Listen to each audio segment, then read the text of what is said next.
How ironic. Harry dragged down to Abyssa's unreality check over desire work with normal people.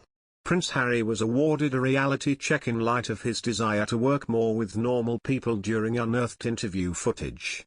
The Duke of Sussex hit headlines this week after he appeared to encourage people to quit their jobs if they were unhappy. His comments came during a question-and-answer session with business magazine Fast Company.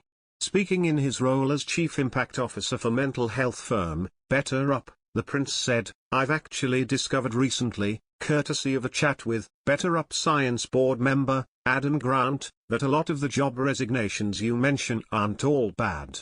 In fact, it is a sign that with self-awareness comes the need for change.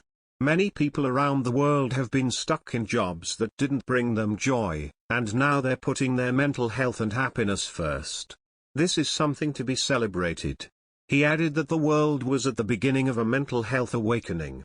Harry quit his role as a senior member of the royal family last year, and has quickly settled into a number of jobs in the private sector, including at BetterUp, as well as in a position at his and Meghan Markle's charitable organisation, unearthed.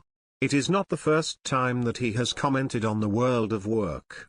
In an opinion piece for The Guardian at the time, columnist Joan Smith wrote, "Harry says he would like to work with some of these normal people, presumably to give him a break from the ones who have titles.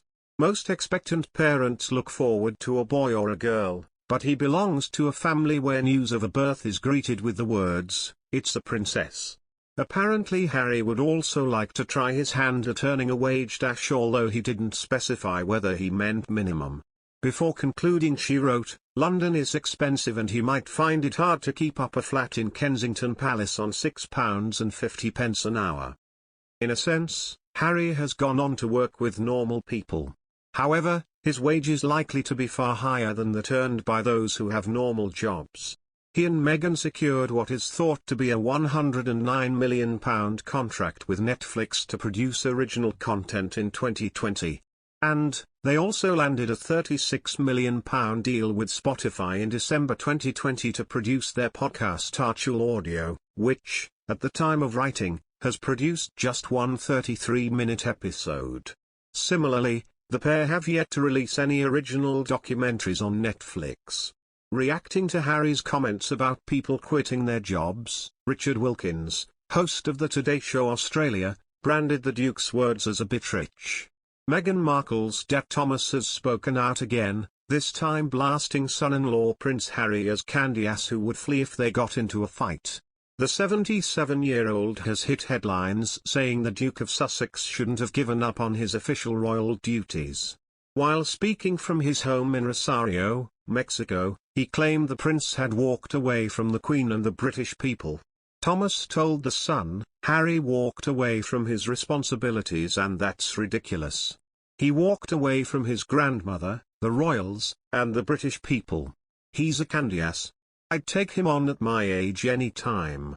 He'd run away from me." Mr. Markle also hit out at his daughter again, the Duchess of Sussex, accusing her of fabricating details of her childhood. His swipes come after Meghan's campaign earlier this year where she wrote to US politicians calling for paid parental leave. The Duchess said she grew up on the $4.99 salad bar at Budger Sizzler family restaurants. However, Mr. Markle has responded to these comments and claims his family never struggled financially for food.